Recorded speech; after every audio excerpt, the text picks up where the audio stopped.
사사기상 10장. 세바 여왕은 여호와의 이름덕을 본 솔로몬 이야기를 들었다. 그래서 어려운 문제로 그를 시험해 보려고 왔다. 여왕은 수많은 사람을 거느리고 예루살렘으로 왔다. 향료, 엄청나게 많은 금, 값진 보석이 낙타에 실려 있었다. 여왕은 솔로몬에게 와서 마음속에 있는 것을 그에게 다 이야기했다. 솔로몬은 여왕이 무슨 말을 하든 대답해 주었다. 임금이 알아낼 길이 없어서 여왕에게 대답하지 못한 것은 없었다. 세바 여왕은 솔로몬의 온갖 지혜를 보았다. 또한 그가 지은 왕궁을 보았다. 그의 식탁에 차려놓은 먹을거리, 그의 신하들이 앉은 모습, 그를 섬기는 사람들이 서 있는 모습, 그들이 입은 옷을 보았다. 그에게 술 따르는 사람들, 그가 여호와의 집에서 드리는 다 태우는 제물도 보았다. 여왕은 이제 숨을 쉴 수 없을 지경이었다. 여왕이 임금에게 말했다. 임금님이 하신 일과 임금님의 지혜를 두고 내가 내 나라 땅에서 들었던 말이 진짜였군요. 내가 와서 내 눈으로 볼 때까지는 그 말을 믿지 않았습니다. 그런데 보세요. 내가 들은 건 반도 안 되는군요. 임금님은 내가 들은 소문보다 더 지혜롭고 멋지게 사십니다. 임금님의 사람들은 행복합니다. 여기 있는 임금님의 신하들은 행복합니다. 늘 임금님 앞에 서서 임금님의 지혜로운 말씀을 들을 수 있으니까요. 여호와 임금님의 하나님은 찬양받으실 만합니다. 그분은 임금님을 좋아하셔서 임금님을 이스라엘의 임금 자리에 앉히셨습니다. 여호와께서 이스라엘을 영원히 사랑하시기 때문입니다. 임금님을 임금으로 세워 정의와 공의를 베풀게 하신 것입니다. 여왕은 임금에게 금 4톤과 엄청난 향료와 값진 보석을 주었다. 세바 여왕이 솔로몬 임금에게 주었던 것처럼 많은 향료는 다시는 들어오지 않았다. 또한 오피르에서 금이 실어온 히람의 배가 오피르에서 아주 많은 알목나무와 값진 보석도 가져왔다. 임금은 알목나무로 여호와의 집과 왕궁의 버팀대도 만들었고 노래하는 사람들이 쓸 기타와 하프도 만들었다. 오늘까지 알목나무가 이렇게 많이 들어온 적도 없었고 이렇게 많이 눈에 띈 적도 없었다. 솔로몬 임금은 세바 여왕이 바라는 것을 요청하는 대로 다 주었다. 거기에다 손 크게 솔로몬 임금은 여왕에게 더 준 것도 있었다. 그러자 여왕은 신하들과 함께 자기 나라로 되돌아갔다. 솔로몬에게 한 해에 들어오는 금의 무게가 22.6톤이었다. 거기에다가 상인들한테서 들어온 것과 무역상들한테서 들어온 것도 있었다. 아라비아의 모든 임금들한테서 나라 안의 지방 관리들한테서 들어온 것도 있었다. 솔로몬 임금은 금을 두드려 큰 방패 200개를 만들었다. 큰 방패 하나에 금 7.2kg이 들어갔다. 또 금을 두드려 작은 방패 300개를 만들었다. 작은 방패 하나에 금 1.8kg이 들어갔다. 임금은 그것들을 레바논의 숲궁전에다 두었다. 임금은 상하로 커다란 의자를 만들어서 정연된 금으로 입혔다. 의자로 올라가는 계단이 6개였다. 의자는 뒤쪽으로 머리 부분이 둥글었다. 앉는 자리 이쪽과 저쪽에 팔걸이가 있었고 팔걸이 옆에는 사자 2마리가 서 있었다. 계단 6개의 이쪽 끝과 저쪽 끝에 사자 12마리가 서 있었다. 어떤 나라도 이렇게 만들지 못했다. 솔로몬 임금이 마시는 그릇은 모두 금이었고 레바논의 숲궁전에 있는 그릇도 모두 순금이었다. 은은 없었다. 솔로몬 때에는 은을 별것 아니라 여겼다. 임금이 거느리는 다르시스 배가 히람의 배와 함께 바다에 있었다.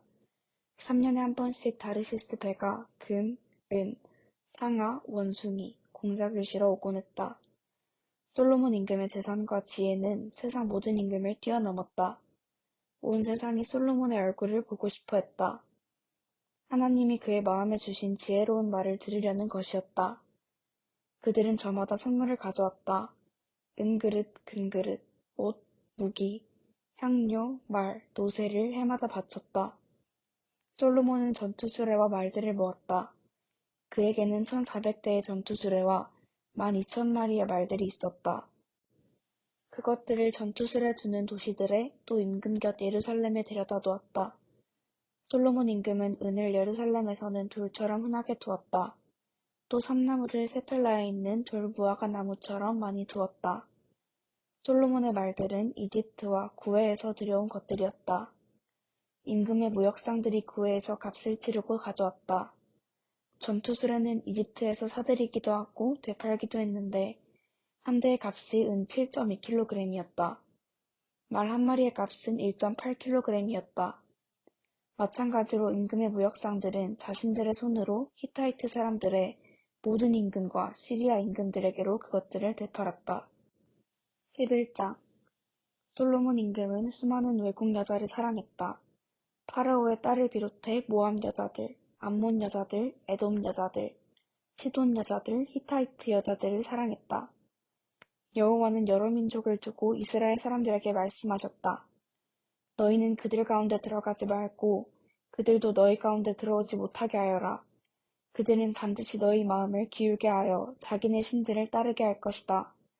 바로 그 민족들에게 솔로몬이 사랑에 빠져 딱 붙어버린 것이다. 그에게는 높은 집안 출신의 아내 700명과 다른 아내 300명이 있었다. 그의 아내들이 그의 마음을 기울게 했다. 솔로몬이 늙음하게 들었을 때였다. 그의 여자들이 그의 마음을 기울게 하여 다른 신들을 따르게 했다. 그의 마음은 여호와 그의 하나님 앞에 한결같지 않았다. 그의 아버지 다윗의 마음과 같지 않았던 것이다. 솔로몬은 아슈타르테 곧 시돈 사람들의 신을 뒤따라갔다. 밀곰 곧 암몬 사람들의 밀섭스러운 우상도 뒤따라갔다. 솔로몬은 여호와께서 보시기에 나쁜 짓을 저질렀다. 그의 아버지 다윗과 달리 여호와를 따르는 일에 있는 힘을 다하지 않았다. 그때 솔로몬은 예루살렘 맞은편 산 위에 그모스 곧 모압의 밉살스러운 우상을 위해 높은 곳을 만들었다. 몰렉 곧 암몬 사람들의 밉살스러운 우상을 위해서도 만들었다. 그는 외국 여자들 모두에게 그렇게 해주었다. 그 여자들은 자기네 신들에게 향을 피워 바치며 제물을 바쳤다. 여호와는 솔로몬에게 화를 내셨다. 그가 여호와 이스라엘의 하나님을 따르다가 마음을 돌렸기 때문이었다. 그분은 그에게 2번 나타나셨다. 그리고 그에게 이 일을 두고 명령하시기를 다른 신들을 따라가지 말라고 하셨다. 그러나 그는 여호와께서 명령하신 것을 지키지 않았다. 여호와는 솔로몬에게 말씀하셨다. 너는 이렇게 함으로써 나와 맺은 언약과 내가 너에게 명령한 규정들을 지키지 않았다. 그러니 나는 이 나라를 너에게서 찢어내어 그 나라를 너의 신하에게 주고 말겠다. 다만 너의 아버지 다윗을 생각해서 내가 사는 날 동안에는 그렇게 하지 않겠다. 대신 너의 아들의 손에서 찢어낼 것이다. 그렇지만 온 나라를 찢어내지는 않고 한 지파는 너희 아들에게 줄 것이다. 나의 종 다윗과 내가 고른 예루살렘 때문이다. 여호와는 솔로몬의 적으로 에돔 사람 하닷을 일으키셨다. 그는 에돔 임금의 후손이었다. 다윗이 에돔에 있을 때였다. 요압 사령관이 죽은 병사들을 묻어주려고 올라갔다가 에돔에 있었던 남자를 모두 쳐 죽였다. 요압이 온 이스라엘과 함께 거기에서 6달을 살면서 에돔에 있던 남자를 모두 죽였던 것이다. 하닷은 자기 아버지의 신하인 에돔 사람들과 함께 달아나 이집트로 갔다. 그때 하닷은 어린아이였다. 그들은 미디안에서 일어나 바란으로 갔다가 바란에서 사람들을 데리고 이집트로 갔다. 이집트 임금 파라오에게 가니 파라오가 그에게 집을 주고 먹을거리를 대주고 땅을 주었다. 하닷은 파라오의 눈에 쏙 들었다. 파라오는 자기 아내의 동생을 하닷에게 아내로 주었다. 다하브네스 왕비의 동생이었다. 다하브네스의 동생은 하닷에게 그누밧이라는 아들을 낳아주었다. 다하브네스가 그를 파라오의 왕궁에서 길렀다. 그누밧은 파라오의 왕궁에 살면서 파라오의 아들들 가운데서 지냈다. 하닷이 이집트에서 소식을 들었다. 다윗이 조상과 함께 누웠고 요압 사령관이 죽었다는 것이다. 하닷은 파라오에게 말했다. 나를 보내주십시오. 내 나라로 가려고 합니다. 파라오는 그에게 말했다. 나하고 있으면서 뭐가 아쉬웠소. 그대 나라로 가게 해달라니요. 그가 말했다. 아닙니다. 그렇지만 꼭 보내주시기 바랍니다. 또 하나님은 솔로몬의 적으로 엘야다의 아들 르손을 일으키셨다. 그는 자기 주인 소바 임금 하다데셀에게서 도망쳤던 사람이다. 다윗이 소바 사람들을 죽일 때 르손이 사람들을 모아 그 떠도는 무리의 두목이 되었다. 그들은 다마스쿠스로 가서 그곳에 살면서 다마스쿠스를 다스렸다. 르손은 솔로몬이 살아있는 내내 이스라엘의 적이었다. 하닷의 괴롭힘에 더해 르손도 이스라엘을 끔찍이 싫어했다. 그는 시리아의 임금이 되었다. 느밧의 아들 여로보암은 스레다에서 온 에브라임 사람이었다. 어머니의 이름은 스루아이고 남편 여인 여자였다. 여로보암은 솔로몬의 신하였지만 결국 임금에게 맞서 일어났다. 그가 임금에게 맞서 일어난 일은 이러하다. 솔로몬은 밀로를 짓고 그의 아버지 다윗의 도시에서 금이 간 곳을 메웠다. 여로보암이란 사람은 뛰어난 인물이었다. 솔로몬이 이 젊은이를 보니 일을 잘하는 사람이었다. 그래서 그에게 요셉 집안이 하는 모든 힘든 일을 살피도록 맡겼다. 바로 그 무렵이었다. 여로보암이 예루살렘에서 나오고 있었다. 그때 실로 사람인 아히야 예언자가 길에서 그를 만났다. 그는 새 옷을 걸치고 있었다. 그들 둘만 들판에 있었다. 아히야는 걸치고 있던 새 옷을 잡아 12조각으로 찢었다. 그러고 나서 여로보암에게 말했다. 10조각은 그대가 가지시오. 여호와 이스라엘의 하나님이 이렇게 말씀하셨소. 나는 솔로몬의 손에서 이 나라를 찢어낼 것이다. 그래서 너에게 10지파를 줄 것이다. 그러나 한 지파는 솔로몬에게 남아있을 것이다. 나의 종 다윗을 위해서 또한 내가 이스라엘의 모든 지파 가운데서 고른 도시 예루살렘을 위해서이다. 그들이 나를 저버리고 시돈의 여신 아슈타르테, 모압의 신 그모스, 암몬 사람들의 신 밀곰에게 엎드려 절했기 때문이다. 그들이 나의 길로 걷지 않았기 때문이다. 솔로몬의 아버지 다윗과 달리 내가 보기에 올곧게 살지 않고 나의 규정과 법을 지키지 않았기 때문이다. 그러나 나는 온 나라를 그의 손에서 빼앗지는 않을 것이다. 나의 종 다윗을 봐서 그가 사는 동안은 늘 그를 우두머리로 세워줄 것이다. 다윗은 내가 고른 사람으로서 나의 명령과 나의 규정을 지켰다. 나는 그의 아들의 손에서 나라를 빼앗아 너에게 줄 것이다. 10지파를 줄 것이다. 그의 아들에게는 한 지파를 줄 것이다. 그래서 예루살렘의 나의 앞에서 나의 종 다윗에게 늘 등불 있게 하겠다. 그 도시는 나의 이름을 두려고 내가 골라둔 곳이다. 너는 내가 붙들어 주어 너의 마음대로 다 다스리게 해주겠다. 너는 이스라엘을 다스리는 임금이 될 것이다. 내가 너에게 명령하는 것을 네가 다 듣고 나의 길로 걷는다고 하자. 나의 종 다윗처럼 너도 내가 보기에 올곧게 살면서 나의 규정과 명령을 지킨다 하자. 그러면 내가 너와 함께 할 것이다. 내가 다윗에게 지어주었던 것처럼 튼튼한 집을 너에게 지어주겠다. 너에게 이스라엘을 주겠다. 이런 일 때문에 내가 다윗의 후손을 힘겹게 할 것이다. 다만 계속 그러지는 않을 것이다. 솔로몬은 여로보암을 죽이려고 찾았다. 여로보암은 일어나 이집트로 달아나서 이집트 임금 시사게게로 갔다. 그는 솔로몬이 죽을 때까지 이집트에 있었다. 솔로몬에 관한 나머지 일과 그가 했던 모든 일과 그의 지혜는 솔로몬의 역사 기록에 적혀있지 않은가. 솔로몬이 예루살렘에서 온 이스라엘을 다스린 횟수는 40년이다. 솔로몬은 자기 조상들과 함께 누워 자기 아버지 다윗의 도시에 묻혔다. 그의 아들 르호보암이 그를 이어 임금이 되었다. 12장 르호보암이 세겜으로 갔다. 온 이스라엘이 그를 임금으로 세우려고 세겜으로 와 있었던 것이다. 느밧의 아들 여로보암이 소식을 들었을 때 그는 아직 이집트에 있었다. 솔로몬 임금 앞에서 달아났던 여로보암은 이집트에 살고 있었다. 사람들이 그를 불러왔다. 그러자 여로보암이 왔고 온 이스라엘 사람들의 무리도 왔다. 그들이 르호보암에게 이렇게 말했다. 임금님의 아버지가 우리에게 힘겨운 멍에를 메우셨습니다. 이제 임금님은 임금님의 아버지가 지은 힘겨운 일과 그가 우리에게 메운 무거운 멍에를 덜어주십시오. 그러면 우리가 임금님을 섬기겠습니다. 그가 그들에게 말했다. 가셨다가 3일 지나서 나한테 다시 오세요. 그러자 백성이 떠나갔다. 르호보암 임금은 원로들에게 조언을 해달라고 했다. 그들은 그의 아버지 솔로몬이 살아있을 때 그 앞에 서 있던 사람들이다. 이 백성에게 대답을 해야 하는데 그대들은 어떤 조언을 해주시겠소? 그들이 그에게 말했다. 오늘 임금님이 이 백성에게 종이 되어 그들을 섬기시고 그들에게 좋은 말로 대답하십시오. 그러면 그들은 늘 임금님의 종이 될 것입니다. 그러나 그는 원로들이 해준 조언을 저버렸다. 그러고는 젊은이들에게 조언을 해달라고 했다. 그들은 자기와 함께 자랐고 지금 자기 앞에 서 있는 사람들이다. 그가 그들에게 말했다. 너희는 어떤 조언을 해주겠나? 우리가 이 백성에게 대답해 주어야 하거든. 그들이 나한테 이렇게 말하더군. 임금님의 아버지께서 우리한테 메워준 멍에를 가볍게 해주십시오라고.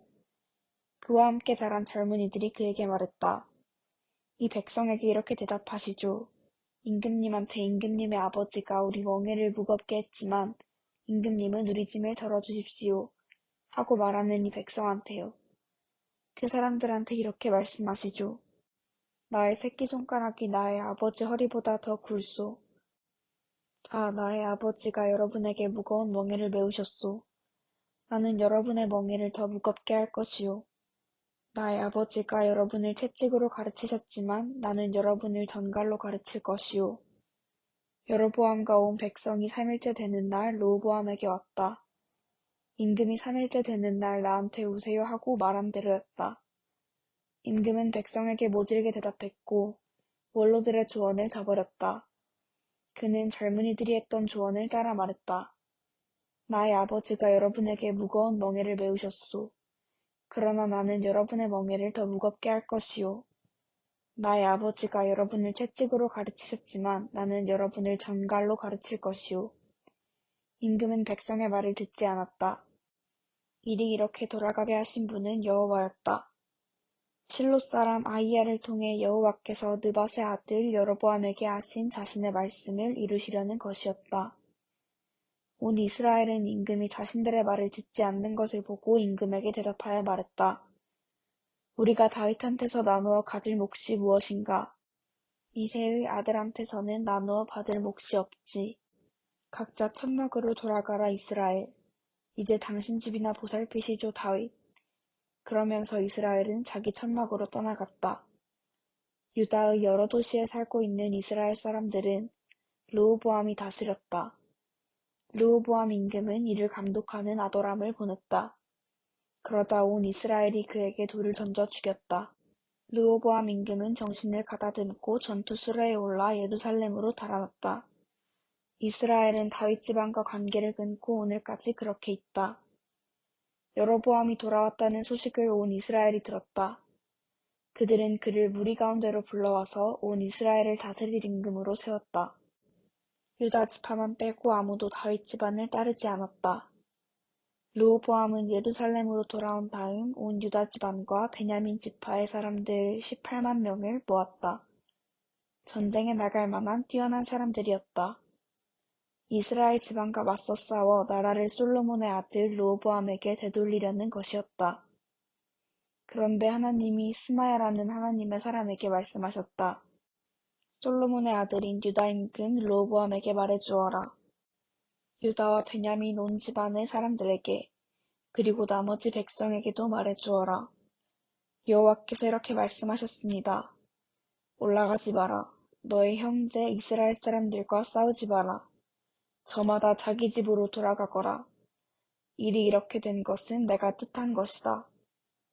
그들은 여호와의 말씀을 듣고 여호와의 말씀을 따라 길을 돌이켜 되돌아왔다. 여로보암은 에브라임 산지에 세겜을 세우고 거기에 살았다. 그러다가 거기서 나와서 분우엘을 세웠다. 여로보암은 마음속으로 생각했다. 이러다가 나라가 다윗의 집으로 돌아가겠구나. 이 백성이 예루살렘에 있는 여호와의 집에서 제물을 드리려고 그리로 올라간다 하자. 그러면 이 백성의 마음이 자신들의 윗사람인 유다 임금 르호보암에게로 되돌아가겠구나. 그들이 나를 죽이고 유다 임금 르호보암에게로 되돌아가겠구나. 임금은 조언을 들은 다음에 금송아지 둘을 만들었다. 그러고는 그들에게 말했다. 예루살렘으로 올라가는 것은 이제 됐다. 보라 너의 하나님이다. 이스라엘 너를 이집트 땅에서 올라오게 해주신 분이다. 그는 그들 가운데 하나를 베델에 놓고 다른 하나는 단에 두었다. 이 일은 죄가 되었다. 백성은 그 가운데 하나를 찾아 단까지 갔다. 그는 높은 곳들을 만들고 레위 사람들이 아닌 여느 백성 가운데서 제사장을 세웠다. 여로보암은 8째 달 15째 날을 명절로 만들어 유다에서 지키는 명절과 비슷하게 했다. 그는 제단 위에 올라갔다. 베델에서 이렇게 하면서 자기가 만든 송아지들에게 제물을 바쳤다. 그리고 베델에 자기가 만든 높은 곳들의 제사장들을 세웠다. 그는 자기가 베델에 만든 제단에 8째 달, 15째 날에 올라갔다. 그 달은 자기 혼자 정한 달이었다. 이스라엘 사람들에게 명절을 만들어주고 제단에 올라가 향을 피워 바쳤던 것이다. 13장. 그때였다. 하나님의 사람이 여호와의 말씀을 듣고 유다에서 베델로 왔다. 여로보암은 향을 피워 바치려고 제단 곁에 서 있었다. 그때 그 사람이 제단에 대고 여호와의 말씀으로 외쳤다. 제단아, 제단아, 여호와께서 이렇게 말씀하셨다. 보라, 다윗 집안에 아들이 태어난다. 그의 이름은 요시야다. 그는 높은 곳들의 제사장들을 너 위에, 곧 향을 피워 바치는 사람들을 너 위에다가 제물로 바칠 것이다. 또 사람 뼈를 너 위에서 태울 것이다. 그날 그는 징조를 보여주며 이렇게 말했다. 이것은 여호와께서 말씀하신 징조입니다. 보세요, 제단이 쪼개지고 그 위에 있던 재는 쏟아집니다. 하나님의 사람이 베델에 있는 제단에 대고 외치는 말을 임금이 들었다. 그때 여로보암은 그 제단 위에 있던 자기 손을 내밀며 말했다. 저 사람을 잡아라. 그러자 그에게 내밀었던 임금의 손이 굳어버렸다. 그 손을 자기 쪽으로 움직일 수 없게 되었다. 제단이 쪼개지고 제단에서 재가 쏟아졌다. 하나님의 사람이 여호와의 말씀으로 주었던 징조대로 이루어졌다. 그러자 임금은 하나님의 사람에게 말했다. 예언자님의 하나님 여호와의 노여움을 누그러뜨려 주세요. 나를 위해 기도해 주세요. 나의 손이 다시 돌아오게 해주세요.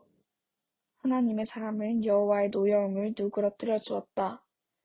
임금의 손이 다시 돌아와 처음처럼 되었다. 임금이 하나님의 사람에게 말했다. 나와 함께 집으로 가서 뭘 좀 드시지요. 예언자님께 선물도 드리고 싶습니다. 그러나 하나님의 사람은 임금에게 말했다. 임금님이 나한테 임금님 집의 절반을 주셔도 나는 임금님과 같이 가지 않을 겁니다. 이곳에서는 빵도 안 먹고 물도 안 마실 겁니다. 그분이 여호와의 말씀으로 나에게 명령하셨습니다.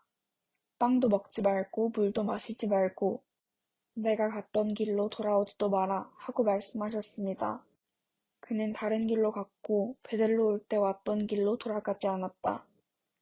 한 늙은 예언자가 베델에 살고 있었다. 그의 아들이 와서 하나님의 사람이 그날 베델에서 했던 모든 일을 그에게 자세히 말해주었다. 하나님의 사람이 임금에게 했던 말도 그들의 아버지에게 말해주었다. 그들의 아버지가 그들에게 말했다. 그 사람이 어느 길로 갔느냐? 유다에서 온 하나님의 사람이 어느 길로 돌아가는지 그의 아들들이 봐두었던 것이다. 그는 아들들에게 말했다. 나귀의 안장을 얹어주렴. 그들이 나귀의 안장을 얹어주자 그는 나귀를 타고 갔다. 그는 하나님의 사람을 쫓아갔다. 그 사람이 참나무 아래에 앉아있는 것을 보고 그에게 말했다. 그대가 유다에서 온 하나님의 사람이요. 그러자 그가 말했다. 그렇습니다. 그가 그 사람에게 말했다. 같이 집에 가서 뭘 좀 드시지요. 그러자 그 사람이 말했다. 나는 선생님과 함께 갈 수 없습니다. 함께 들어갈 수 없습니다. 이곳에서 선생님과 함께 빵을 먹거나 물을 마실 수 없습니다. 여호와의 말씀으로 나한테 주신 말씀이 있기 때문입니다. 거기서 빵을 먹어서도 안 되고 물을 마셔서도 안 된다. 내가 갈 때 갔던 길로 돌아와서도 안 된다. 하셨습니다. 그가 그 사람에게 말했다. 나도 그대처럼 예언자요. 천사가 나에게 여호와의 말씀으로 말씀하셨소. 그를 너의 집으로 데리고 돌아오너라. 빵을 먹고 물을 마시게 해주어라 하셨소. 그는 그 사람에게 거짓말하고 있었다. 그 사람은 그와 함께 돌아가서 그의 집에서 빵을 먹고 물을 마셨다. 그들이 식탁에 앉아 있을 때였다. 그때 여호와의 말씀이 그 사람을 데려온 예언자에게 이르렀다. 그는 유다에서 온 하나님의 사람에게 외쳤다. 여호와께서 이렇게 말씀하셨소. 너는 여호와의 말씀을 거스르고 여호와 너의 하나님이 주신 명령을 지키지 않았다. 돌아와서 그곳에서 빵을 먹고 물을 마셨다. 빵을 먹어서도 안 되고 물을 마셔서도 안 된다고 여호와가 너에게 말했던 그곳에서 그랬다. 그러므로 너의 시체는 너의 조상들의 무덤에 들어가지 못할 것이다. 라고 하셨소. 그 사람이 빵을 먹고 물을 마시고 나자 늙은 예언자는 자기가 데리고 돌아왔던 예언자의 나귀에 안장을 얹어주었다. 하나님의 사람이 떠나가다가 길에서 사자와 마주쳤고 사자는 그 사람을 죽였다. 그의 시체는 길에 내팽개쳐졌다. 나귀는 그 옆에 서 있었고 사자도 그 시체 옆에 서 있었다. 그때 사람들이 지나가다가 길에 내팽개쳐진 시체를 보았다. 시체 곁에 서 있는 사자도 보았다. 그들은 늙은 예언자가 살고 있는 도시로 와서 그 이야기를 들려주었다. 길에서 그 사람들을 데리고 돌아왔던 예언자가 소식을 듣고 말했다. 그 사람은 하나님의 말씀을 거스른 하나님의 사람이다. 여호와께서 그를 사자에게 내주시니 사자가 그를 찢어 죽였다. 그에게 하셨던 여호와의 말씀대로 되었다. 그는 아들들에게 말했다. 나귀의 안장을 얹어주렴. 그러자 그들은 안장을 얹었다. 그는 가서 길 위에 내팽개쳐진 그의 시체를 찾아냈다. 나귀와 사자가 시체 옆에 서 있었다. 사자는 시체를 먹지도 않았고 나귀를 찢어 죽이지도 않았다. 그 예언자는 하나님의 사람의 시체를 들어 나귀 등에 실은 다음 데리고 돌아왔다. 자기 도시로 와서 죽음을 슬퍼하며 그를 묻어주었다. 그의 시체를 자기 무덤에 두고 그의 죽음을 슬퍼했다. 그들은 나이고 나의 형제여 하며 울었다. 그 사람을 묻어준 다음 그는 자기 아들들에게 말했다. 내가 죽거든 나를 하나님의 사람이 묻힌 무덤에 묻어다오. 그의 뼈 옆에다 나의 뼈를 놓아다오. 여호와의 말씀으로 그가 외쳤던 말은 꼭 이루어질 테니까. 베델에 있는 제단을 두고 사마리아의 도시들에 있는 모든 높은 곳을 두고 그가 외쳤지. 이 일이 있은 뒤에도 여로보암은 자기가 가는 나쁜 길에서 돌아오지 않았다. 다시 어느 백성을 높은 곳에 제사장으로 세웠다. 하고 싶어만 하면 아무에게나 제사장 일을 맡겨서 높은 곳의 제사장이 되게 했다. 이 일 때문에 여로보암 집안은 죄를 짓게 되었다. 그리하여 땅 위에서 흔적도 없이 사라지게 되었다. 아멘. 오늘도 주님 안에서 복된 하루 보내시기 바랍니다.